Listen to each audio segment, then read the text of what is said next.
Hi, what's up MVP? C'est Nate puis Marc.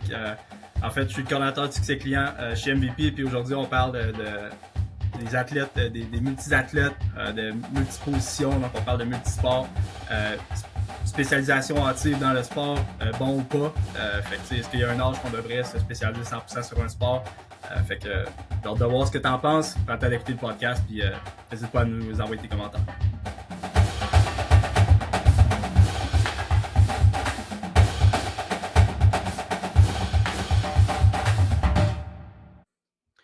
Alright, what's up guys? Merci d'être présent au MVP Performance Podcast aujourd'hui. Un invité très spécial, Nate the Great, Nate the Snake. Ceux qui font affaire avec MVP, vous connaissez probablement tous très bien Nate, en fait, qui est avec nous depuis presque un an aujourd'hui. Sinon, écoute, si vous participez, vous répondez, vous nous écrivez sur Instagram, vous avez probablement déjà eu à avoir affaire à Nate qui s'occupe beaucoup de la page Instagram avec moi. Nate, c'est notre coordinateur du succès client chez MVP. Gars, un ancien joueur de foot aussi qui a joué à Laval. On s'est pas vraiment croisés. Je pense qu'au moment où je terminais, c'est le moment où tu rentrais. Fait que je pense qu'on s'est manqué leur off-season. Quelque chose comme ça. Long story short, aujourd'hui, Nate et moi, on veut parler de multisports, de jouer différentes positions, les bienfaits, les pros, les cons pour les joueurs de foot. Fait que Nate, je te laisse t'introduire, puis après ça, on va se lancer dans le vif du sujet rapidement. Yes, alright. Ben, hey, merci de me recevoir. Honnêtement, je suis content de pouvoir être là et de pouvoir jaser de ça. Je pense que c'est un sujet qui me touche beaucoup parce que j'ai été quelqu'un qui a fait quand même beaucoup de sport là, dans ma carrière là, depuis que je suis quand même jeune. Là, je me suis quand même actif. Je suis quelqu'un qui a toujours été quand même assez intéressé par faire plusieurs choses. Puis c'est ça, comme tu as dit, là, ça fait un an que je travaille avec MVP. Fait que je parle avec des boys de foot, je parle avec des gars qui veulent level up puis qui veulent tout faire pour s'aider. Puis je pense que c'est un sujet aussi qu'on va parler aujourd'hui là, qui peut aider bien des athlètes là, à se rendre au prochain niveau aussi. Ouais, 100%. Puis je pense que c'est une conversation qu'il faut avoir dès maintenant, peut-être parce que une des choses qu'on voit de plus en plus, puis je pense que c'est pas une mauvaise chose, mais on voit de plus en plus des camps de foot, des ligues de 7-on-7, des one-on-one, des camps, puis du foot, il y en a de plus en plus à l'année. Puis une des choses que je disais dans le passé qui était bon, c'est que le foot, ça durait 3 ou 4 mois, puis le reste de l'année, tu faisais d'autres sports, tu t'entraînais, tu faisais autre chose. Puis là, de plus en plus, on voit l'émergence des camps. Puis la réalité, c'est que ces camps-là ont toute une place d'être. Je pense que c'est pour aider les jeunes, leur offrir une expérience qu'ils n'ont pas, leur permettre d'avoir un coaching de haut niveau et ainsi de suite. Par contre, c'est aussi la chose qu'on reprochait à d'autres sports comme le soccer puis le hockey de juste jouer à l'année. En tout cas, je sais pas, je suis pas l'expert du hockey du tout, là, mais je pense qu'on le voit qu'ils ont toutes des ligues d'été, de ci, de ça. Les saisons sont interminables, puis quand la saison finit, c'est des camps de spécialisation, de vitesse, de lancer franc, lancer franc, c'est un terme. De slap shot, whatever. Il y a un paquet de camps, puis c'est juste vraiment non-stop. Puis avant ça aussi, on le voyait avec le soccer, du fait que tu avais une saison d'été, après ça, mais il y en a qui jouaient à l'école à l'automne, après ça, tu avais le futsal l'hiver et ainsi de suite, puis c'est aussi comme toujours ongoing, ce qui fait que un jeune athlète se dit si je veux être meilleur au soccer, il faut que je joue plus au soccer, puis tout le monde joue plus au soccer, fait que je dois jouer plus pour me tenir au niveau des autres.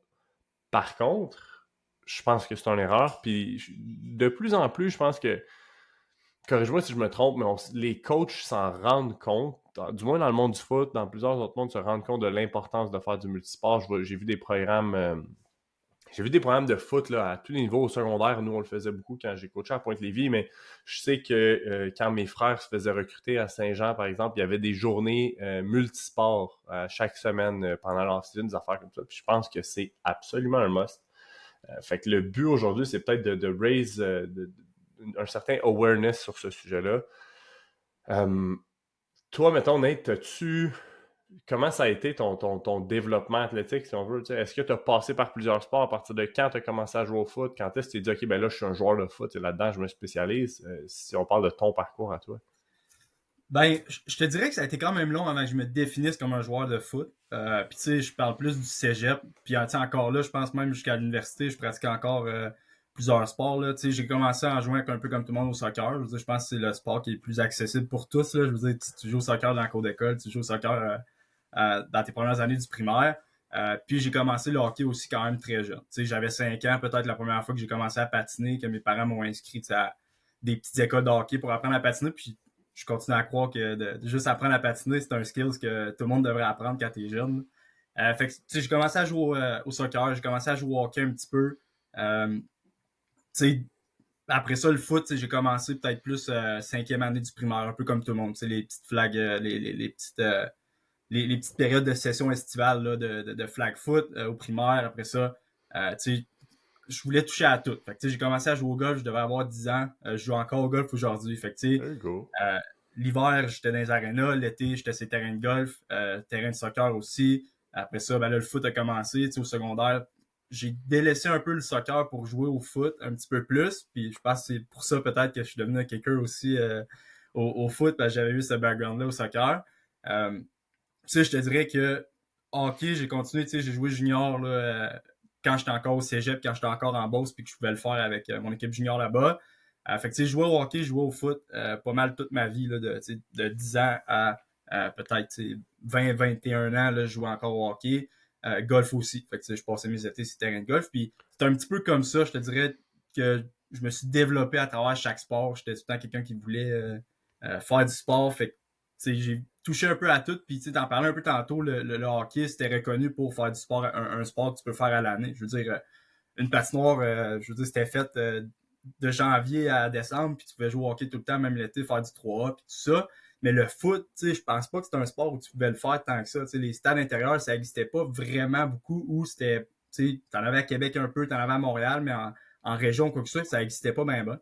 Fait que, il fallait tout le temps que tu te déplaces pour faire du sport, du foot à l'année, si tu veux, là. Fait que c'est un petit peu comme ça que mon parcours là, de sportif s'est fait, là, du soccer, hockey, golf, au foot, jouer un peu au basket, du temps aimé ça jouer au baseball, mais je me suis jamais inscrit dans une ligue ou quoi que ce soit. Fait que c'est un peu de même que je me suis développé jusqu'à l'Uni pour jouer au foot. Mais l'objectif à ce moment-là, tu n'étais pas conscient que c'était la meilleure chose pour te développer athlétiquement. C'était juste que tu faisais un paquet de sport parce que tu aimais ça, faire un paquet de sport, toucher un paquet d'affaires, puis tout ça. Puis je pense que ça, c'est une bonne façon de le faire. Puis si c'était à refaire, probablement que j'aurais essayé de faire plus de sports différents au lieu de.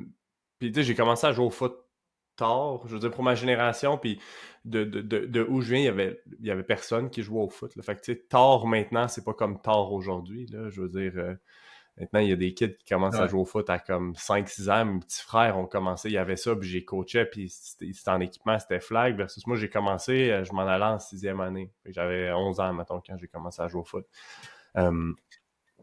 Mais ça n'a pas été long que le foot est devenu comme la chose la plus importante pour moi, puis probablement que j'ai délaissé trop tôt d'autres choses en voulant me spécialiser, puis en étant le meilleur joueur de foot possible, puis s'il y en a qui voient nos stories Instagram, voient que je suis pas l'athlète le plus naturel. Puis probablement que d'avoir poursuivi de faire un paquet de sports, puis ça, dès le jeune âge, ça aurait été bien. Je veux dire, j'ai joué au soccer à partir de l'âge de 3 ans, right? Puis après ça, ben, c'est des sports quand tu as des frères, que tu fais des sports tout le temps à la maison, et ainsi de suite. Mais ça s'est vraiment comme tourné autour du foot. Le basket primaire, secondaire, on a fait du ski alpin. Le hockey, c'était juste comme en patinoire. Puis mon trip, c'était d'être le goaler à patinoire, jouer un équipement. Puis man, j'étais le goaler, je me prenais pour Patrick Roy, mais j'ai jamais joué dans un team.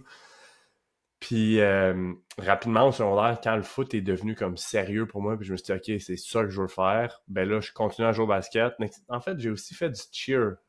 Il n'y a pas tant de monde qui savent, mais j'ai juste fait du cheer au secondaire. Honnêtement, c'était quand même cool, puis ça faisait faire autre chose, puis voir d'autres mondes, puis l'environnement social était vraiment différent de ce que j'avais au foot. Fait que ça, c'est con, mais ça a des points positifs aussi d'être dans un paquet d'environnements sociaux différents. Mais par contre, ça n'a pas été long que je me suis dit, OK, ben là, je suis un joueur de foot. Fait que j'ai arrêté de skier en me disant, ben là, il faudrait pas que je me blesse, je me casse une jambe en ski parce que j'étais pas excellent, mais un peu casse-cou. Je veux dire, j'y allais, je faisais des biggers, man. On allait au Mont-Avila, je faisais des biggers de comme 50-60 pieds. Puis j'étais pas très habile, je veux dire, sur les skis. Fait que là, j'ai arrêté de skier, j'ai arrêté un paquet d'affaires en me disant, bon, mais là, l'hiver, je m'entraîne pour le foot, puis l'automne, ben, je joue au foot. Même qu'à un certain moment, je jouais 2 saisons par année. Fait que, à refaire, j'ai probablement fait les choses différentes. De quelle façon tu penses que les sports que tu as fait, là, que ce soit le hockey, le golf ou les autres, ont pu t'aider dans ton développement comme athlète? Je pense que chaque sport m'a amené quelque chose de différent. Je veux dire, dans le foot, là, puis ça reste que c'est dans ce sport-là que j'ai joué le plus longtemps. Fait que, tu sais, si je prends tous les sports que j'ai faits puis que je les relate à ce que ça m'a apporté au foot, je pense que la première chose, c'est que je me suis jamais tanné de trop faire de foot. Puis, tu Mhm. sais, je pense que c'est une des choses de pourquoi le multisport, c'est aussi tu sais, important. Puis tout ça, tu sais, je veux dire, jamais je me suis tanné de faire du foot, jamais je me suis tanné de faire du hockey parce que justement, je touchais à plein d'affaires. Fait que tu sais, ça, c'est une des premières choses. Je pense de juste comme être capable de sortir du terrain de foot puis de faire autre chose, penser à autre chose, puis pas juste être 24/7 à penser football puis tout Mhm. ça. Tu sais, je pense que les skills aussi, tu sais, je veux dire, quand tu commences à jouer au hockey à 5-6 ans puis que tu es déjà dans des équipes, ben, le fait d'être justement avec des équipes, de, de côtoyer d'autres jeunes, là, de faire partie d'une équipe, ben, quand tu commences le foot, je veux dire, on s'entend, c'est le sport d'équipe, là, probablement, où tu as le plus de monde, puis tu côtoies le plus de monde dans un vestiaire. Là. Puis Fait que, tu sais, plus de monde différent, là, je veux ben, dire, for autant sure. physiquement que d'un point de vue personnalité, ben c'est malade les extrêmes que tu peux retrouver dans un vestiaire de foot versus d'autres sports. Tu sais, je veux dire, tu as une équipe de basket, vous êtes 10-12, probablement que la plupart vous ressemblez d'une certaine manière. Moi, ben, vestiaire Ben de oui. foot à 80-90 gars, c'est comme. C'est pas tout le monde qui Ben, va être ton meilleur chum, puis c'est pas tout le monde qui a les mêmes intérêts que toi, là. ben 100%, puis je pense que plus que tu montes au foot, plus que justement cette différence-là se fait. Là, tu joues au foot au secondaire, c'est du monde que tu vas à l'école avec, c'est du monde de ta ville, c'est du monde souvent de ton petit village. Là. Je veux dire, je viens de la Beauce, fait que je veux dire, tu voyais tout le temps le même monde partout. Tu joues au hockey avec tes chums de l'école. Là, tu t'en vas au cégep, ben t'as des gars qui ont été recrutés, qui viennent de l'extérieur, qui habitent en appart, qui habitent en résidence. Fait que tu sais, des gars de d'autres régions, de d'autres villes. Puis là, t'arrives à l'université, puis c'est encore pire. Là. Je veux dire, t'as des gars qui arrivent de Gatineau, t'as des gars qui viennent de la Beauce, t'as des gars qui viennent de Montréal. Tu sais, c'est vraiment encore plus big. Puis je suis sûr que quand t'arrives pro, ça doit être encore.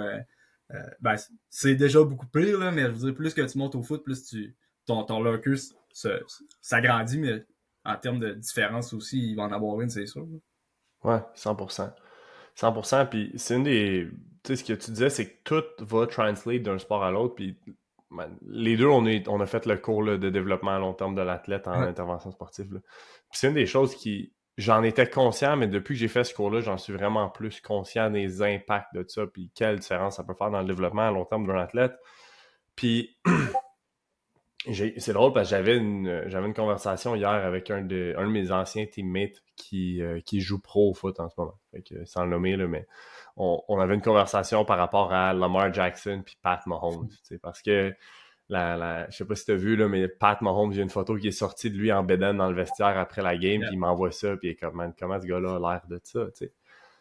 Puis je suis comme, oui, t'as raison, probablement qu'être plus en shape ferait de lui un athlète plus rapide, plus explosif, ainsi de suite, mais je pense pas que ça ferait de lui un meilleur athlète. Je veux dire, man, en termes de créativité athlétique, Pat Mahomes est genre le sommet du sommet, right? Fait est-ce qu'il serait un meilleur carrière plus en shape? I don't know. Peut-être, probablement qu'il y aurait un peu plus de speed, un peu plus d'explosivité, mais réellement, il ne faut pas oublier que je pense que c'est de faire un paquet de sports différents Mhm. qui va te permettre d'avoir une créativité athlétique. Puis c'est un terme qui est vraiment vague, là. Je te parle de créativité athlétique, tout le monde est comme de quoi tu parles. Ben, Mais, vas-y. oui, puis non, parce que tu parles de Patrick Mahomes, puis tu sais, j'ai tellement vu de vidéos de lui, de ses trainings, puis ça, puis son trainer, c'est un freak, là. Il fait des affaires qu'il n'y a aucun QB dans la NFL qui fait. Puis c'est Mhm. juste en fin de semaine, il a été tackle, probablement que la moitié de la NFL serait ACL sur le tackle qu'il y a eu, mais c'est des choses, tu sais, ça, comment je fais, ça n'a pas sa distorsion, mais comme entre son cou, mettons ses shoulders puis son bassin, comme tout ce qu'il fait pour l'aider à être plus smooth, tu sais, à être plus loose, Ouais. dans ses trainings, je suis sûr que ça l'a aidé sur le field à justement pas se blesser sur ce jeu-là. Puis tu vois des vidéos de son workout, puis comme tu comprends pourquoi ce gars-là, il est juste différent de tout le monde, que il va courir à gauche, il va lancer à droite, tu sais, je veux dire, il regarde pas où ce qu'il Ouais. lance, puis comme c'est fou ce qu'il fait, tu sais, puis son développement athlétique, lui, il est vraiment spécial, mais ça fait aussi qu'il est fucked up à avoir joué sur le field. Vraiment. Puis, tu sais, je pense que cette dissociation-là de la tête, les épaules, les hanches, et ainsi de suite, se fait beaucoup dans son training. Mais Mhm. quand je parle de créativité athlétique, souvent, c'est le genre de truc que tu vas voir des athlètes qui ont fait plusieurs sports, vont se démarquer, puis des fois, ils ont un genre de X-factor qui font des affaires que tu comprends pas trop comment ils se font. Tu sais.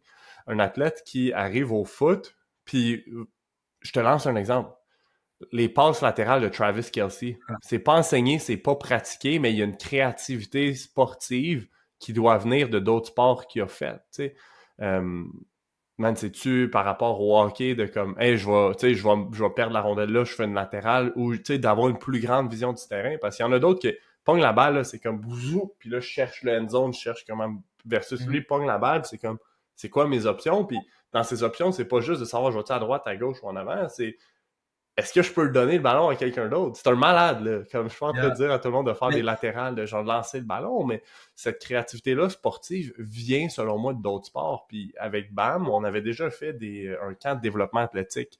Puis ce qu'on faisait vraiment dans ce camp-là, c'était un camp qui était pour les gens de plein de sports. Puis on faisait des jeux qui venaient permettre peut-être de devenir plus créatifs dans leur sport, que ce soit d'utiliser différents objets, mais aussi mis dans des situations que tu n'es pas mis dans ton sport. Parce que exemple, ma blonde qui joue au rugby, qui coach au rugby, elle comprend pas, là, elle me regarde puis elle dit s'il aurait fait une latérale là, il reste carré, tu sais. Puis je suis comme oui, mais dans le foot, ça se fait pas. Puis elle est comme mais pourquoi ça se fait pas? Puis tu sais, il y a plusieurs raisons. Là. Je suis pas en train de dire qu'on devrait tout le temps faire des latérales au foot parce que le foot versus le rugby le ball security est beaucoup plus important. Tu sais, chaque possession est plus importante qu'au rugby où est-ce que ça peut s'échanger rapidement, où est-ce que tu échappes une passe, tu en avant, le ballon va à l'autre équipe, ça s'échange beaucoup plus qu'au foot.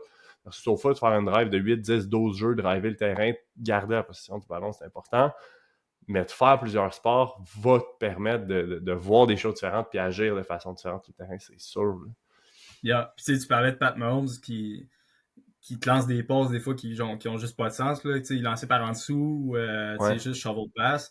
C'est probablement des affaires qui viennent peut-être du baseball puis du fait qu'il avait un fou background pour être drafté dans MLB s'il avait décidé de faire cette décision-là d'aller vers le baseball, probablement qu'il jouerait MLB puis ça serait un top player. Là. Puis il y aurait un Mais des top contracts dans MLB aussi. ben oui, ben oui. Il manquerait pas d'argent non plus à jouer au baseball, là, c'est sûr. Exact. Puis, tu sais, pour les QB, on le voit beaucoup. Là. Il y en a en crime des QB pros qui auraient pu jouer dans la MLB au baseball. Il y a Pat Mahomes, il y a Tom Brady, il y a Kyler Murray. Kyler Murray, on n'avait Mhm. aucune idée quel des deux sports il allait choisir pendant un moment. Il y en a plusieurs, puis il y a des athlètes de d'autres sports aussi qui bénéficient du baseball. Puis je pense que autant que le baseball, c'est pas nécessairement le sport le plus créatif, du fait que il y a une balle, le mouvement est plus limité que dans le sport. C'est pas aussi chaotique que le foot, le basket, le hockey ou peu importe où est-ce que les opposants peuvent venir de partout, mais je pense que chaque sport peut amener quelque chose à l'autre si tu penses outside the box. Puis c'est des choses qui se font naturellement une fois que tu as fait d'autres sports. Tu peux pas dire je vais m'inspirer du basket pour être un meilleur joueur de foot. C'est pas Ouais. ça. C'est en jouant au basket, tu vas Mhm. utiliser des skills puis des affaires que tu n'aurais pas faites si tu n'avais pas joué au basket. Exact. Puis je pense qu'il y a des sports qui sont plus related à certaines positions au foot. Là. Je veux dire, tu sais, basket, tu vas penser à des O-line, D-line. Je veux dire, souvent, sport, tu vas avoir des big guys qui vont aller jouer au basket puis qui vont être des bons joueurs de basket. Tu Mhm. sais, même chose pour des skills guys tu sais, qui vont faire plus du track and field ou des QB qui vont jouer tu sais, Au beaucoup au baseball. baseball. Tu sais, running Exact. back, même affaire. Fait que, tu sais, je pense qu'il y a comme des sports que pour certaines positions, ça serait peut-être mieux qu'ils se spécialisent vers justement ces types de sports-là pour venir développer certains skills que sur le terrain de foot, ça va les aider. Peut-être, parce qu'il y en a que tu vois qu'il y a comme. Les QB, c'est des bons joueurs de baseball, ou Mhm. les joueurs de baseball feraient des bons QB, ou peu importe. Yeah. C'est pas nécessairement comme ça que ça fonctionne, mais je veux dire, c'est un skill qui vient se ressembler, right? Puis ta mécanique de lancer une balle de baseball est complètement différente de Yeah. lancer un ballon de foot. Là. C'est deux choses différentes. De la même façon que de punter un ballon de foot, c'est probablement vraiment différent de faire un tir au but au soccer. Là. Je veux dire, c'est deux Yeah. trucs différents, mais le skill se développe et peut translate d'une certaine façon. L'autre qu'on voit beaucoup, c'est combien de tight end pro ont joué genre college basketball. T'sais, je pense Mhm. à c'est plus vieux là, mais Tony Gonzalez, puis Antonio Gates, puis Jimmy Graham, Travis Kelce, je sais pas, mais tu sais, il y en a beaucoup des grands, des meilleurs tight ends qui ont joué au basket aussi. Puis quand tu y penses, c'est pas fou là. Un, c'est des grosses cibles les tight ends. Puis tu leur lances le ballon dans les airs, ils sont capables d'utiliser leur corps pour shielder le defender Yeah. pour aller chercher la balle, right? Fait est-ce que pour avoir joué au baseball, au basket, ça aurait été des bons tight ends? Fort probablement. Mais est-ce qu'il y a des choses qu'ils sont capables de faire parce qu'ils ont développé des skills à travers le basket qu'en pratique ou en jouant au foot, ils n'auraient pas fait? Je suis convaincu que oui. Fait que, Ben, tu sais, LeBron James, ça en est un là, que souvent le monde aurait aimé ça le voir dans la NFL ou quoi que ce soit, puis ça aurait probablement été un bon joueur de foot. Là. Puis, tu sais, sûrement. souvent, ils sont habitués de jouer dans le trafic puis tout ça. Là, je veux dire, je pense que ça se relate vraiment. Comme tu dis, là, tight end, joueur de basket, on le voit, là, je veux dire, par le size des gars, par comment ils bougent, comment ils se déplacent, tout ça, je pense qu'il y a une corrélation à faire entre, mettons, un bon tight end, probablement eu un petit parcours de basket quelque part. Là. 100%. Puis une des autres affaires qu'on entend moins souvent, mais que Ben Saint-Just s'est dit, j'écoutais un podcast qui a été invité là, dans la dernière année, je sais plus exactement c'est lequel, mais il parlait de son background de hockey, puis comment la façon dont il bougeait, mettons, de reculons, comme quand tu skates backward en défense au hockey, avait un impact positif sur lui en tant que DB au foot. Puis c'est comme, il dit, ça paraît dans la façon dont je bouge différemment de la plupart des autres DB. Puis, d'autres côté le pas là-dessus, là, mais ça ressemblait à ça, ce qu'il disait, puis son parcours d'avoir joué au hockey faisait de lui un meilleur DB, par exemple. Comme qui aurait pensé de genre, hey, je veux être un meilleur DB au foot, là, c'est la position que je veux jouer, je vais aller jouer au hockey. C'est comme, c'est pas ça que tu penses. Par contre, c'est probablement la chose qui va t'aider plus que de dire, je vais aller faire des teach de plus. Puis encore une fois, tout dépend de ton âge, puis où est-ce que tu es rendu dans ton développement athlétique, right? Parce que plus tu es jeune, plus tu vas bénéficier de faire un paquet de sport. Plus tu es vieux, ben à un moment donné, ces connexions-là, ben, ils sont déjà faites probablement, right? Fait que c'est quelque chose qui est mieux d'être fait plus jeune, je veux dire. Mais, man, c'est malade le nombre de joueurs de foot pro, mais d'athlètes pro qui ont fait plusieurs sports, là, on le voit énormément. Fait que... Ouais, puis tu checkes juste, mettons, les stats de draft. C'est quoi? Je pense que c'est 90% des first round picks ont fait au moins 3 sports high school. C'est malade, ça. Je pense que c'est ça dans tous les sports. Là. Ouais. Fait que c'est des stats qui sont quand même folles, mais il y a probablement quelque chose. Puis je checkais un article de Pete Carroll qui disait la première chose qu'il regarde avant de drafter un gars, c'est y a-tu fait d'autres sports high school ou collégial? Puis, OK. c'est pas juste pour savoir si c'est un bon joueur de foot, mais pour savoir c'est quoi son background, c'est en dehors du foot. Il a fait à quoi il a touché dans son développement, à quoi il a touché dans sa carrière, puis comment ça a pu l'impacter à devenir le joueur de foot qui est là. C'est quand même fou de penser que des gars de la NFL, des coachs vont regarder qu'est-ce que tu as fait high school comme autre sport que jouer au foot, puis draft pour jouer au foot. Là. Ouais. On le voit beaucoup. Puis ça, c'est une des choses qu'on voit beaucoup aux États-Unis. Les gars qui vont jouer dans les prep school. Là, je pense que les gars vont moins dans les prep school, ils vont plus dans les high school, style McAllee puis tout ça. Il y a une période où est-ce que les Québécois allaient dans les prep school s'ils voulaient jouer aux États-Unis. Ouais. Puis ce qui était vraiment hot de ces... Ben, dans le système américain, on le voit beaucoup, c'est que tu es obligé de jouer un sport par saison ou 3 sports par année. Fait que quelqu'un qui, souvent ce qu'on voit, je donne un exemple, mais c'est quelqu'un qui joue au foot à l'automne, l'hiver va faire du wrestling, puis au printemps va faire du rowing, ou va faire un autre sport où je vais jouer à la crosse, mettons, à travers ton année, puis il fait ça pendant des années, c'est sûr que ça fait toi un meilleur athlète, même si ça fait que tu vas moins au gym pour ton sport, puis tu te prépares moins pour ta saison, je pense que l'impact sur ton développement athlétique est vraiment plus important que les sets de bench ou de squat que tu fais pas à ce moment-là. Puis, j'ai le goût de penser que c'est... tu parlais des States, comment que ça fonctionne, puis comment ils gèrent ça, le multisport, mais je pense qu'ici au Québec, puis je pense que c'est une réalité qui est différente, parce que est-ce que c'est tous les coachs qui acceptent de perdre le joueur en playoff de hockey parce qu'ils ont une grosse game de foot la fin de semaine? Je ne sais pas à quel point. Puis est-ce que les coachs de hockey, de foot, de baseball vont prendre le temps de s'asseoir ensemble et de regarder comme quel horaire qu'on peut faire pour que nos gars puissent faire les 3 sports, puis qu'ils en manquent le moins possible, puis qu'ils réussissent à nous aider dans chaque sport. Ouais. C'est différent. Puis j'ai coaché au foot un peu dans certaines places où le foot n'a pas la même priorité que le hockey, puis l'inverse aussi. Que jamais qu'on va laisser mon gars de hockey manquer une pratique de foot, ou jamais je vais laisser mon gars de foot pas venir à la pratique pour aller jouer une game de hockey. C'est peut-être une mentalité qui est différente, mais qui change tranquillement pas vite avec le sport ici, mais au States, c'est fou aussi à quel point ils poussent vers ça. Puis, je veux dire, on le voit par le succès des gars dans le sport. Ouais, je suis somewhat d'accord. Par contre, ce qu'il faut pas oublier, c'est que moi, je comprends pas, mettons, exemple, un coach de foot qui dit non, tu peux pas aller à ta pratique de hockey, ou un coach de hockey qui peut pas aller à la pratique de foot, comme c'est le choix du jeune. It is what it is. Puis s'il fait plusieurs sports, on devrait l'encourager jusqu'à un certain niveau, je veux dire. Si t'es dans la NFL, puis tu veux aller skier, puis dans ton contrat, il y a une clause comme quoi tu fais pas de ski. Je suis en train de lire Dynasty, qui est un livre sur les Pats, puis là, ça parle de Robert Kraft, puis de ses problèmes avec les Pats, puis il y avait Drew Bledsoe, puis Là, il avait vu que Drew Bledsoe, c'était un gros skieur, mettons, l'hiver. Puis son prochain contrat, ils ont dit, ben regarde, tu vas pas skier. Tu sais, ça fait partie de ton contrat. Je comprends, là. On parle d'un contrat de 42 millions, là. Si on parle d'un jeune athlète, étudiant athlète, peu importe, je pense que c'est un autre game, puis la décision revient à l'athlète. Puis à la fin de la journée, s'il manque des pratiques de foot parce qu'il va aller jouer au hockey, ben OK. Si ça fait qu'il est pas partant parce que quelqu'un d'autre a mieux pratiqué puis qu'il est plus prêt, ben OK, tu sais, ça fait partie de sa décision aussi. Par contre, tu devrais pas dire, ah ben t'as manqué une pratique, tu peux pas jouer ou je pense pas que c'est comme ça que ça devrait fonctionner. Par contre, je pense vraiment qu'au Québec, puis ça doit être pareil à travers le Canada, le problème n'est pas nécessairement les coachs qui refusent ça. Je pense que le problème est réellement le système qu'on a, puis que je pense que les fédérations québécoises devraient faire une meilleure job de splitter ça en 3 ou en 4 saisons. On a la chance d'avoir 3 ou 4 saisons au Québec, au Canada, hey, on a un été, on a un automne, on a un hiver, on a un printemps. Je pense que les fédérations devraient dire, OK, ben, chacun des sports, puis il va y avoir plus qu'un sport d'hiver puis plus qu'un sport d'automne, c'est normal parce qu'on a tous des préférences en termes de sport. Mais que le calendrier de football fait partie, on va dire, du sport d'automne, ça va être septembre, octobre, novembre. That's it.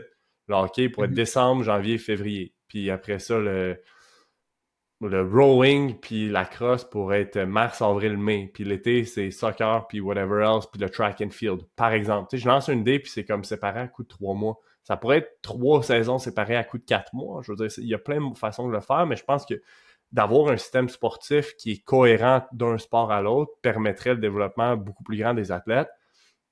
C'est pas moi plutôt qui va régler ça aujourd'hui sur le podcast, là, mais je pense qu'on devrait trouver une façon de se diriger là. Puis je sais qu'il y a beaucoup d'intervenants dans le milieu du sport. J'ai fait des stages quand j'étais à Laval. Je fais des stages à l'Académie Saint-Louis, par exemple. Puis eux, ils avaient cette vision-là. Par contre, c'est pas tout le monde qui l'a. Puis souvent, les dirigeants de Football Québec, Hockey Québec, Volleyball Québec, Cheerleading Québec, you name it, ben eux ont des visions où est-ce que c'est leur sport qui est important, puis that's it.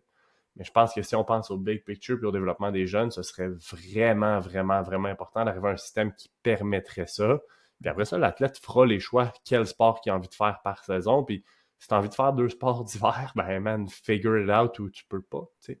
Mais je pense que déjà ça serait vraiment une belle base à commencer pour promouvoir un meilleur développement à long terme des athlètes qui, down the line, là, dans chacun de leurs sports respectifs, voire aux Olympiques, vont être plus performants. Puis, tu sais, je pense que oui, il y a un travail à faire avec le système sportif de comment on gère les choses ici, d'entrecroiser peut-être un peu moins les saisons pour justement se permettre d'être all-in dans ton saison de foot quand c'est le temps de jouer au foot, même chose au hockey quand c'est le temps de jouer au foot l'hiver. Tu parlais du développement de l'athlète.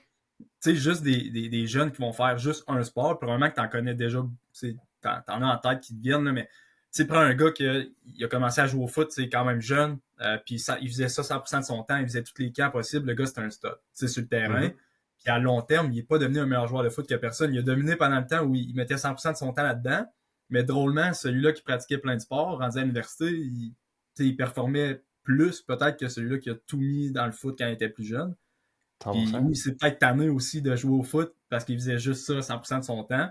Ouais. Puis là, ben, il arrive au cégep à lui, il est comme, je suis tanné de faire ça, là, j'ai rien fait d'autre, puis je veux vivre autre chose. Fait que peut-être qu'à long terme, je pense pas que c'est la bonne solution de tout le temps être. Tu vois, j'ai des 100%, puis j'ai des exemples pour les deux, puis je ne savais pas si ce serait dans que j'en parle, là, mais mon frère Zach, il a joué au foot, man, l'âge le plus jeune qu'il pouvait jouer au foot. Là. Dès qu'il y avait des ligues de foot, ben c'était moi qui le coachais au début. Puis quand on revenait à la maison, on était 4 gars. Là. On était 4 gars, man, 4 gars qui reviennent à la maison après l'école, ben ça n'a pas envie de faire des devoirs, ça a envie de jouer au foot. Puis on se faisait 2 teams, puis on se plaquait dans, tu sais, comme c'était ça, right? Fait qu'il a joué au basket. Tu sais, ils en ont fait un petit peu d'autres sports, sauf que Zach, il est arrivé au cégep, puis il jouait, il faisait ses trucs. Puis à la base, lui, il voulait aller jouer à l'université. Il se voyait aller jouer à Laval ou peu importe, puis il voulait jouer au prochain niveau. Puis il y a un certain moment où est-ce qu'il s'est dit, pour de vrai, là, ça me tente plus de jouer au foot. Il dit, je pense qu'il a 19 ans, il dit, ça fait 13 ans ou ça fait 15 ans que je joue. Il dit, là, comme j'ai fait le tour, j'ai joué, puis ça me tente plus, tu sais. C'est fou quand même, là. Ouais. Versus, si tu me dis, tu sais, il aurait fait un paquet de sports l'année, peut-être que ça y aurait pu tenter, parce que ça aurait fait 15 ans aussi, mais peut-être que, tu sais, ça on le voit beaucoup, là. Puis ça a été prouvé, puis dans le cours de développement à long terme de l'athlète, on l'a vu, la spécialisation active qu'on appelle, là, de faire un Yeah. sport rapidement, a un énorme impact sur la façon dont tu perdures dans le sport, puis le plaisir que tu prends à faire ton sport. Ça, c'est fou. Parce que du moment que tu perds le plaisir à jouer au foot, que peu importe le niveau, ben, probablement que tu deviens moins bon aussi. Puis à un moment donné, c'est plus là que tu progresses. Fait que... Ben, t'as une certaine pression que tu te mets par toi-même aussi. Là. Tu te dis que 100% de ton temps, tu le mets dans un sport puis tu es supposé performer. Là. Si je mets 100% de mon temps dans le hockey ou dans le foot, je suis Ouais. supposé être un bon joueur de foot, je fais rien que ça. Je me Ouais. définis par ça. Fait que c'est sûr qu'à un moment donné, il y a une certaine pression qui embarque. Puis je veux pas, ça se peut que tu te mettes à moins bien performer parce que justement, tu fais rien d'autre, juste ça. Là, Ouais. fait qu'il y a ça. Puis tu parlais tantôt là, du monde qui font juste un sport, whatever, qui sont pas définis comme des athlètes, mais vraiment comme un joueur de hockey, un joueur de foot. Je suis pas mal sûr que quand tu étais à Laval, vous faisiez différents sports. Que ce soit la classique de baseball, le classique hockey, whatever, le sport, tu joues au spikeball. Tu es capable de voir dans un groupe de 100 joueurs qui a fait d'autres sports dans sa vie ou qui a juste joué au foot. Là, je veux dire, le gars sait même pas mettre une mythe de baseball, il sait pas comment lancer une balle, il sait pas comment attacher ses patins. C'est niaiseux, mais c'est des affaires que à 25 ans, tu devrais être capable de faire une coupe d'affaires parce que justement, tu as touché à tout, puis tu as eu des cours d'éducation physique. 100%. Juste au foot. Je me rappelle quand on jouait au Dragon, puis ça, c'était vraiment nice. Quand la saison finissait, on avait comme 2 mois, décembre, janvier, où tout ce qu'on faisait, c'était du multisport. Fait que, tu sais, une journée, on jouait au soccer, l'autre journée, on jouait au basket, l'autre journée, Fait qu'on décrochait un peu du foot aussi. Puis là, quand tu rembarquais dans ton off-season en février, ben, tu étais all-in pour y aller. Là, t'avais comme décroché un peu de ton foot, t'avais hâte de replonger là-dedans. Fait que, pour ça, c'est hot aussi, là, je pense, là, de justement te brainwasher un peu du foot des 4 mois intenses que tu as eu, 4-5 mois, puis après ça, ben, tu es plus prêt à plonger dans ton off-season. 100%. Tu sais, en reprendre envie, puis que ça te tente, puis que tu sois drivé, puis que tu as envie d'aller pratiquer, puis tout ça, parce que, tu sais, ça serait se mentir de dire qu'à la fin d'une saison de foot, là, rendu à week 8, 9, 10, que toutes les pratiques te tentent. Là. Il y a peut-être des gars que c'est le cas, mais la majorité, il y a des fois que ça te tente juste pas. Tu sais. Puis de rebâtir là-dessus, puis je me souviens, là, après ça, tu sais, c'est fou de se dire, en novembre, tout le monde est content de pratiquer en novembre, là. Yeah. Mais mettons, mi-fin octobre, la saison commence à être longue, tu commences à être fatigué, tu commences à avoir mal partout. Puis là, tu te dis, man, la soirée, ça me tente pas, là. C'est fou de dire ça, c'est ton sport, c'est ta passion, c'est ce que t'aimes le plus, versus t'es rendu au mois de mai puis juin, puis t'es comme, man, j'ai juste envie de mettre des pads, j'ai juste envie de pratiquer, là. C'est pas grave si on joue pas live, je veux juste pratiquer, je veux jouer je veux faire du foot, c'est comme. Ouais. Fait que, tu sais, d'avoir cette rotation-là de sport, c'est sûr que c'est important, puis après ça, ben, man, je pense que c'est aussi un difference maker dans tes skills. C'est pas juste dans ton envie de jouer, parce que l'autre chose, c'est plus tu te spécialises vite, je pense que les chances sont que tu plateaux plus vite. C'est pas... je suis pas sûr, je me souviens plus, on a parlé d'une couple de joueurs. La semaine passée, j'avais une conversation avec quelqu'un qui me parlait genre de Maurice Richard, puis je sais pas, on parlait de Sidney Crosby, on parlait de Maurice Richard, puis c'est comme...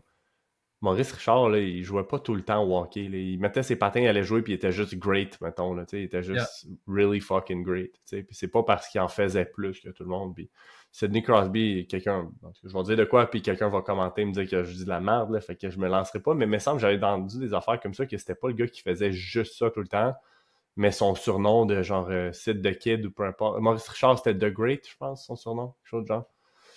Anyways, c'est des gars que ça les suit longtemps, puis après ça, c'est plus...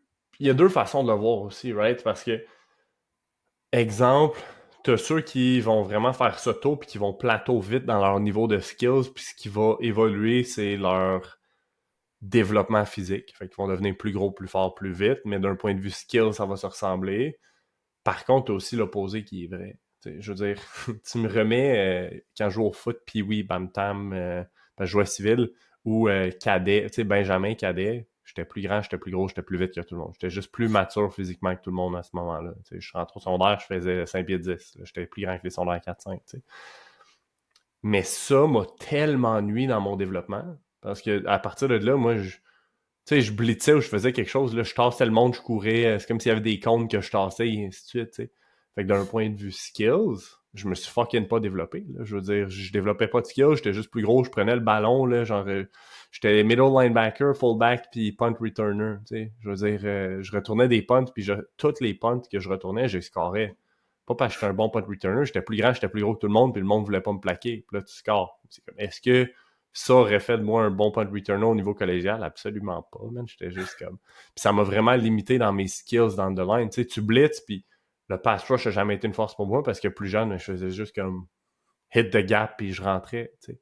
Fait que c'est un paquet de facteurs, puis là, je pense que je suis en train de mélanger les choses aussi, là, du fait d'être Ça t'a peut-être juste pas donné le choix de développer des skills que tu avais besoin. Tu n'avais comme pas besoin d'être un meilleur joueur de foot parce que tu étais peut-être plus gifted physiquement. Fait que tu sais, versus lui qui pèse 100 livres comme moi quand je suis rentré au secondaire, là, tu sais, fallait que je cours vite ou fallait que je sois capable d'avoir des bons skills pour pas me faire péter. Là, tu sais, c'est différent de toi qui pétais tout le monde. Là. Je veux dire, tes skills, il a fallu que tu les développes sur le tard. Tandis que ouais. moi, pour faire ma place dans le game, il a fallu que je les développe quand même tôt parce que j'étais plus petit que tout le monde puis tu sais, j'étais pas gros. Là. Fait que c'est peut-être ça aussi qui t'a impacté, veux pas, là, du fait d'avoir été plus gifted puis d'avoir été plus prêt physiquement que les autres. Puis sur le long terme, comme tu dis, ça t'a peut-être affecté un peu. Là. Sûrement. Puis, tu sais, mettons, dans ton cas à toi, comment ça.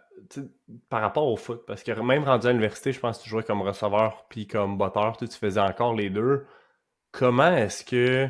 Comment tu gères jouer plusieurs positions? Parce qu'une des autres, tu sais, on parle de multisport depuis tantôt, mais on parle souvent de. Moi, en tout cas, je serais très fort à pousser de jouer plusieurs positions, quitte à ce que le playbook soit plus simple, quitte à ce que genre les gars aient pas besoin de connaître tous les concepts et plus mêlés, mais de jouer plusieurs positions. Euh, Par exemple, l'an passé, au camp de Dylan Jeté, au camp.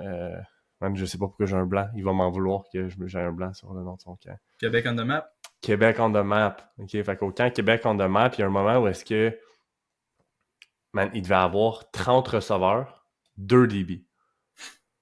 Là, je vais voir Dylan, je dis, man, ça marche pas. Là. Je dis, comment tu vas vouloir faire des one-on-one tantôt ou quoi que ce soit? J'ai dit, check bien ce qu'on va faire. J'ai dit, on va prendre le groupe de receveurs, on va le split en deux, puis les gars vont faire moitié des pratiques avec les DB, avec les coachs des DB, puis moitié des pratiques avec les coachs des receveurs. Puis là, les gars étaient pas down, tu sais, les receveurs étaient là pour se faire coacher par les receveurs qui étaient là.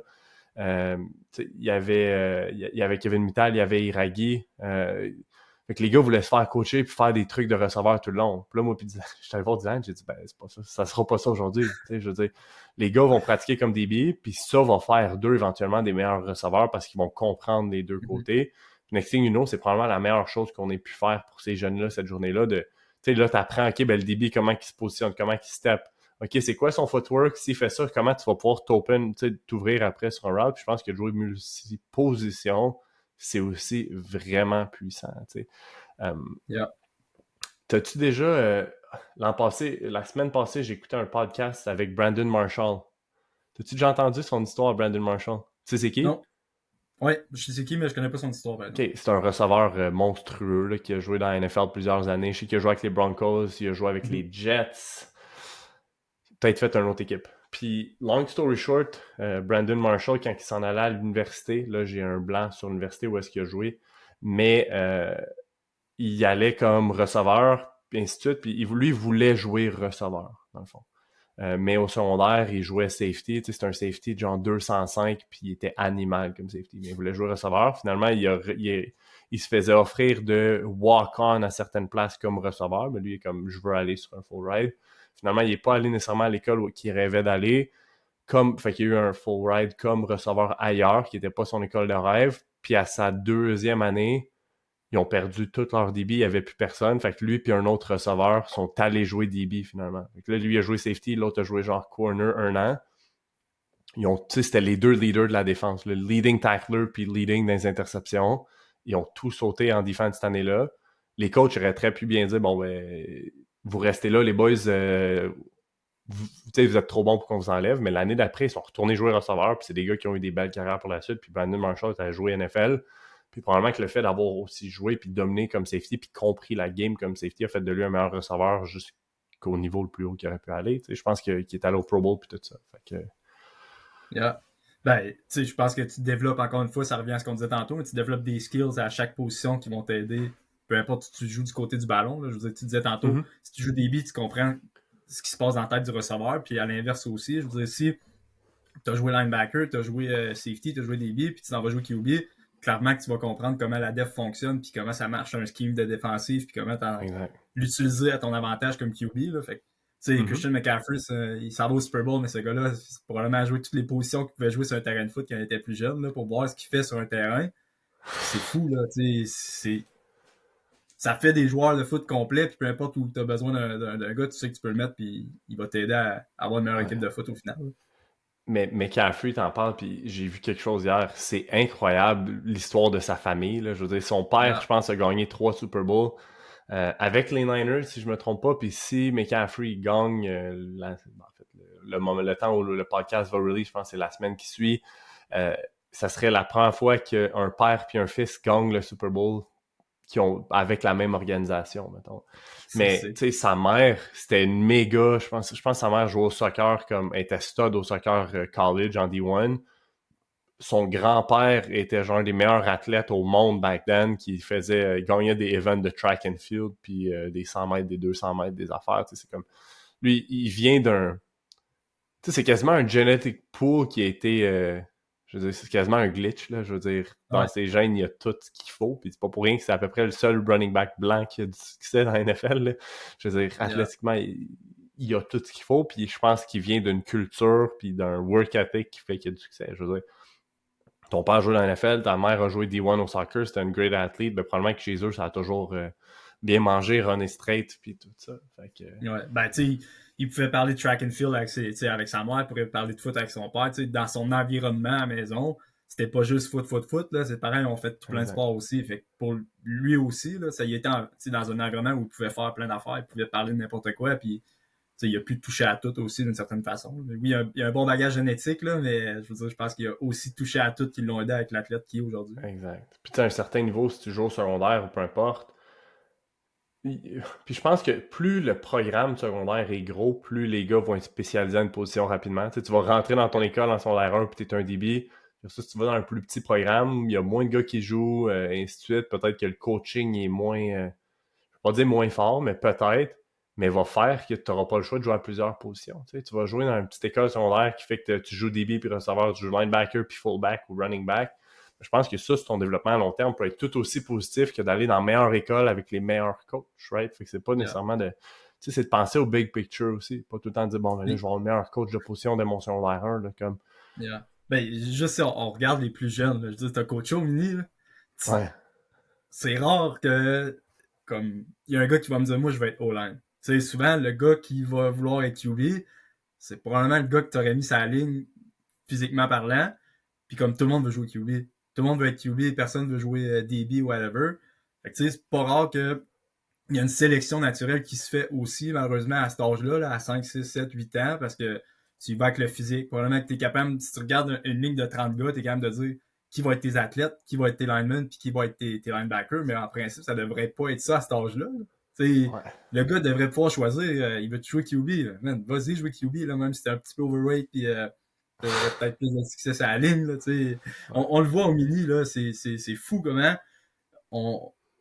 on cible des positions beaucoup par le physique aussi. Puis souvent, ben, les jeunes pourraient jouer n'importe quelle position jusqu'à 10-12 ans à la limite et avoir du fun autant. Tu sais pas non plus. Puis tu serais plus à mesure de le dire s'il y a des stats par rapport à ça. Là, mais ton physique à 6, 7, 8, 9, 10 ans ne veut pas dire ce que tu vas être à 20 ans. Puis un bon line pourrait-tu devenir un bon linebacker s'il a la chance de le pratiquer quand il est jeune? Là, pas tous, parce qu'il y en a qui ont juste des frames beaucoup trop imposants. Pas tous. Mais il y en a beaucoup. Puis ça, on le voit énormément chez les linemen, justement, qui sont juste des kids qui sont un peu plus gros, un peu plus gras au jeune âge, qui se font déjà mettre sa ligne. Fait qu'eux sont comme tagués linemen, sont tagués big guy toute leur vie. Puis là, il faut qu'ils soient plus lourds parce qu'ils évoluent au foot. On le voit beaucoup, là. Fait qu'on a beaucoup de linemen au niveau secondaire, même collégial, qui réellement n'ont pas le frame pour jouer au line ou pour que ce soit la meilleure position pour eux pour avoir du succès. Ils n'ont pas l'ossature pour, ils ont des plus petites hanches. Tu le vois, il y a des linemen, il y en a un au gym que je vois ces temps-ci. Là. Le gars, il a les mollets gros de même. Je veux dire, il n'aurait pas pu jouer une autre position. Mais il y en a d'autres que tu te dis, pour de vrai, là, live, tu pèses 280, un poids santé pour toi serait genre 210. Ben, peut-être que t'aurais été mieux fullback, running back, linebacker ou quelque chose. C'est juste que tôt, tu t'es fait taguer lineman. Fait qu'à partir de là, tu t'es dit, bon, ben, faut que je sois gros, faut que je mange plus parce que je suis un O-line. Puis ça, je pense que c'est un des autres problèmes de notre sport à un jeune âge. Les fameux X en arrière du casque quand t'es plus jeune, puis je pense que t'es en haut de 120 livres, t'avais un X sur ton casque, puis tu veux pas jouer ailleurs qu'à O-line ou quoi que ce soit. Là. Ça n'a jamais été mon cas, là, mais Oui. c'est bad un peu pour... on se demande pourquoi on a de la misère à avoir beaucoup de big guys dans une équipe, mais tu te fais recruter et te dire hey, viens-t'en au foot, on a besoin de gros bonhomme. Ouais, mais peut-être que lui, il veut être un skills guy. Tu sais, à 12-13 ans, comme tu y vas avec le physique, puis souvent, ben, tu te fais étiqueter, comme tu dis, à un big guy qui va jouer sa ligne, puis ça va être ça ton parcours de foot. Mais probablement que si on y avait choisi un autre parcours, puis quelqu'un qui avait dit hey, je pense que tu seras un bon linebacker, ça sera un tout autre athlète dans une équipe de foot. 100%. Mais ça part dans beaucoup de cas aussi de. C'est con, là, mais l'ego de certains coachs, puis le désir de comme, hey là, je coach, faut qu'on gagne, là, fait qu'il faut que je mette tout le monde dans comme. Tu sais, à la fin de la journée, là, je veux dire, pour moi, gagner, c'est fucking important, là, comme, je perds pas dans la vie, man. Je suis peut-être un mauvais exemple pour dire ça, mais réellement, là, à genre 6, 7, 8, 10, 12 ans, 13 ans, c'est comme, what's the fucking deal? Puis je préfère vraiment avoir des jeunes athlètes qui sont épanouis et qui se développent que de gagner une game de foot pour une médaille en plastique, tu sais, je veux dire. Yeah. Ben, tu sais, prends un programme de foot, puis tu sais, je prends la Beauce parce que je viens de là, mais tu sais, je pense que les Dragons ont bien plus de fierté à dire que Anto Auclair a joué au Dragon puis qu'il a joué dans la NFL que de dire qu'ils ont gagné un championnat en 2009 dans Bruno Eppel, là, dans Wilbur Scott. Tu sais, t'as pas mal plus de fierté de développer des gars qui vont jouer pro, qui vont jouer NFL que de gagner une finale un dimanche en novembre. Là, 100%. Je pense que le développement à cet âge-là, surtout plus jeune au secondaire, c'est fou à quel point c'est important. Puis ça devrait être ça la priorité pour chaque coach. Là. Vraiment, puis tu sais, peut-être que je divague, mais dans la même lignée d'idées, il y a aussi des programmes où est-ce que les gars vont, puis sont sur l'air 1, 2, 3, voire 4, 5, puis qui touchent jamais le terrain. Tu sais, les gars sont là, puis ils pratiquent, puis ça, moi, ça me fait capoter de voir des gars qui sont sur des practice squads au secondaire. Tu sais, c'est comme, hey, tu seras pas habillé cette saison, mon grand. Pardon? Je veux dire, si c'est le cas, ben, garde-le pas. Permets-lui de faire un autre, faire un autre sport, faire autre chose de ses 3-4 soirs semaine de son samedi, d'aller faire un autre sport. Ou à la limite, si ce jeune-là veut vraiment jouer au foot, ben va dans une autre école. Je veux dire, it's not a big deal d'aller dans une autre école, mais ça, moi, c'est une des choses que je trouve problématique. Puis des autres choses que je trouve problématiques, c'est des équipes que c'est. Puis je comprends, là, je veux dire, il y a des programmes qui ont certaines histoires, puis qui ont des réputations, puis qu'il y a ci, puis qu'il y a ça, mais trop souvent, on voit des écoles secondaires qui gagnent par 3-4 possessions au 3 ou 4e quart, puis qui gardent tous les mêmes gars sur le terrain. Rendu là, comme laisse faire le score differential, garder ta fiche, ton jeu blanc ou peu importe, fais jouer les kids. Comme, pour moi, ça, c'est quelque chose qui est vraiment important de comme, donner la chance aux jeunes de se développer parce qu'il y en a plein qui sont vraiment des late bloomers. Il y a plein de gars avec qui on a joué, puis on en parle souvent, mais Ben Saint-Just, c'est deux, je veux dire, au secondaire, c'était pas un stud. Là. Au cégep, à la base, c'était pas un stud. Je pense que ces 2 premières années, il a pas tant joué que ça, puis finalement, il se fait offrir un full ride à Michigan. Tu sais, je veux dire, il a fallu qu'il y ait quand même une opportunité de jouer au foot, puis plus, tu sais, si lui, tu le faisais pas jouer parce que tu faisais jouer juste ceux qui étaient bons en ce moment, puis tu voulais garder ta réputation, ton lead, ton score differential, ben man, t'aurais pu passer à côté d'un des premiers Québécois, pas des premiers, mais un des premiers Québécois qui a du succès dans la NFL comme lui a. Même principe avec un gars avec qui j'ai joué, Émile Chainevert, qui est venu 2 fois sur le podcast. Yeah. Je me souviens pas d'Émile au cégep, mais de ce que j'ai entendu, c'était pas un grand joueur de foot. Du moins, au moins ses 2 premières années au cégep. Là, je veux dire, il était plus petit, il a vraiment grandi tard, et ainsi de suite. Il a tout de même eu une opportunité de jouer, puis next thing you know, c'est un All-Canadian 1 ou 2 fois à la balle. Tu sais, c'est malade, mais c'est de donner l'opportunité au gars de se développer parce que pour le vrai, tu le sais pas. Fait que... Ouais. Puis tu sais, ça m'amène à penser de à quel point ça pourrait être bénéfique de dire que comme dans une institution scolaire, dans une école, il y aurait des équipes où tu aurais une équipe stud qui joue à 12. C'est juvénile division 1, division 2, division 3 à 12, puis tu aurais une sous-équipe juvénile qui joue à 9, exemple. Fait que tu sais, t'es 24-30 gars qui toucheront pas au fil de la saison, sauf si tu défonces une équipe par 60 points. Comme ben, ces gars-là peuvent jouer au foot quand même. C'est la même affaire pour des écoles où il va y avoir je pense que c'est Atom Benjamin Cadet à cette heure. Bon, mais Mhm. tu sais, ces gars-là arrivent pas cadet puis finalement ils jouent pas un snap cadet parce que man, sont pas assez gros, ils sont pas encore développés versus les autres. Puis là, ils arrivent juvéniles. Ils ont joué peut-être 3 snaps en 3 ans. T'sais. Fait que Mhm. avoir plus d'options pour les gars qui se développent sur le tard. T'as des gars qui vont être stade division 1, juvénile la première Ouais. année qui vont arriver, mais il y en a qui seraient peut-être juste bons à leur dernière année, mais qui Ouais. joueront pas au foot pendant 1 an parce que justement ils vont juste pratiquer et ils n'auront pas de rep en game. Exact. Je pense que c'est une bonne idée. Je pense que le défi est réellement au niveau des ressources, puis du Ouais. coaching, puis des disponibilités de terrain, puis ça, qui sont déjà compliqués à la plupart des plats. Tu sais, c'est tough d'avoir une équipe de coach. C'est tough Yep. d'avoir accès au plateau. C'est tough. Fait que je pense que c'est une bonne idée. À quel point ça, c'est réaliste dans la situation actuelle, je sais pas. Est-ce que c'est une place où ce qu'on devrait strive for? Probablement. Mais ouais, je pense qu'il y a des solutions. Je pense qu'il y a des solutions à tout ça. Puis c'est juste des fois de penser outside the box, puis peut-être de penser au développement du jeune plus que de penser au succès à court terme de l'équipe. Fait que, Yep. good stuff. Good stuff. Y a-t-il des choses que tu voulais qu'on parle aussi sur ce sujet-là? Moi, on a quand même fait le tour. Ben, tu sais, tantôt, tu parlais de multiposition. Tu sais, je sais pas si tu as joué à plusieurs positions. Puis, tu me demandais comment je dealais avec ça. Mais la réalité, c'est que je l'ai déjà fait. Là. Je pense que j'ai joué une game full-time kicker. Puis, même, ça a été la game la plus longue de ma vie. Puis, je sais pas comment les gars ils font. Là, tu sais, je pense à Dave Côté, je pense à Doom Levesque, tu sais, Vince Blanchard, tout ça. Tu sais, ces gars-là sont dans leur end zone mais à longueur de journée. Puis, avant d'arrêter le foot, c'était ça mon turn-up. Là. Je m'en allais jouer tu sais, juste botteur. Puis, j'allais juste faire ça. Puis, man, les pratiques étaient longues. Tu sais, tu bottes des ballons en longueur de pratique, tu parles à personne, t'es dans ta bulle. Fait que, tu sais, le fait d'avoir fait plusieurs positions, je pense que ça a fait en sorte que j'ai joué au foot plus longtemps parce que sinon, juste quelqu'un, je pense que je serais devenu fou, là, à peut-être dans ma bulle, dans mes petites affaires, faire mes petites affaires tout seul à mon bar, puis pas de coach en plus à moitié. Fait que J'aurais pas c'est un pu. autre vibe, là. Ouais, vraiment. Puis il y en a pour qui c'est correct. Tu sais, des gars qui sont au foot, puis ils sont skillful, puis ils bottent bien.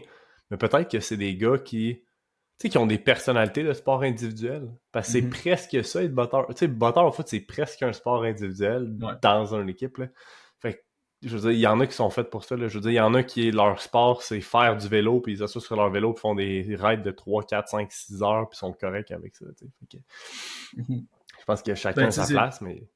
peut-être que c'est le golf qui a fait en fait que j'ai pas viré fou en étant kicker tout seul à ma bulle, là, parce que reste au golf, c'est un peu ça et tout. Là. T'es tout seul avec ta balle puis ton bâton, puis c'est pas mal de ta faute si ça marche pas, puis si tu manques ta shot. Là. Ouais, Puis, exact. tu sais, tu parlais de spécialiste, tout, là, mais à recommencer le foot, tu sais, être un shape de linebacker à 6 et 1, 2, 5, 2, 10, je pense que j'apprends à long snapper en secondaire 1, puis je fais ça non-stop. Je fais juste long snapper, puis tu peux faire ça chez vous dans ta cour, là. Long snapper, botter des ballons, c'est plus tough un peu, là, mais long snapper, c'est fou les opportunités que ça va t'amener et tout de juste faire ça. Puis, tu sais, je veux dire, tu peux avoir une carrière pro, là, à juste long snapper. Là. Tu peux avoir une méchante belle carrière pro. Je veux dire, c'est quoi, c'est Louis-Philippe Ladouceur, c'est ça? Ouais, dans la NFL, ouais, avec les Cowboys. Pendant quoi, 15 ans? Quelque chose de Yeah. genre, tu sais, une durée qui fait pas de sens.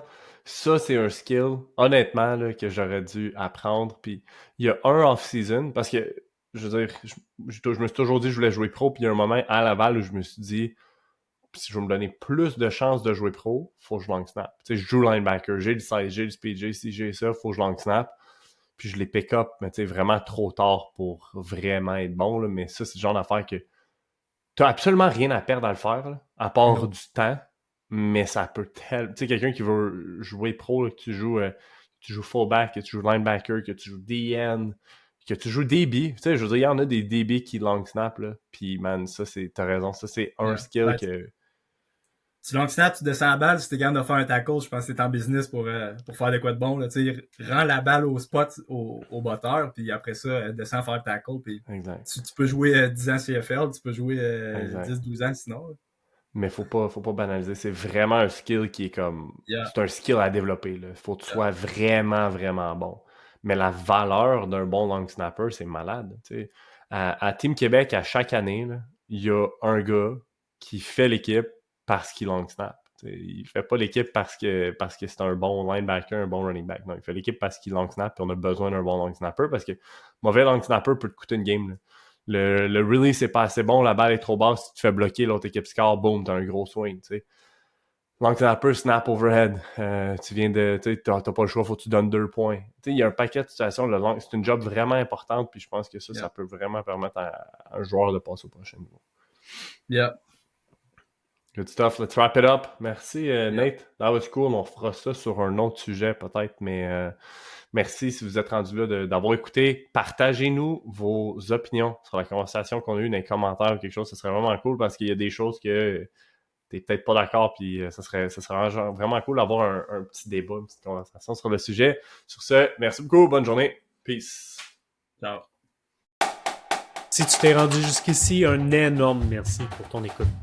Hey, puis si tu veux nous donner un coup de main, il y a une chose gratuite, facile que tu peux faire.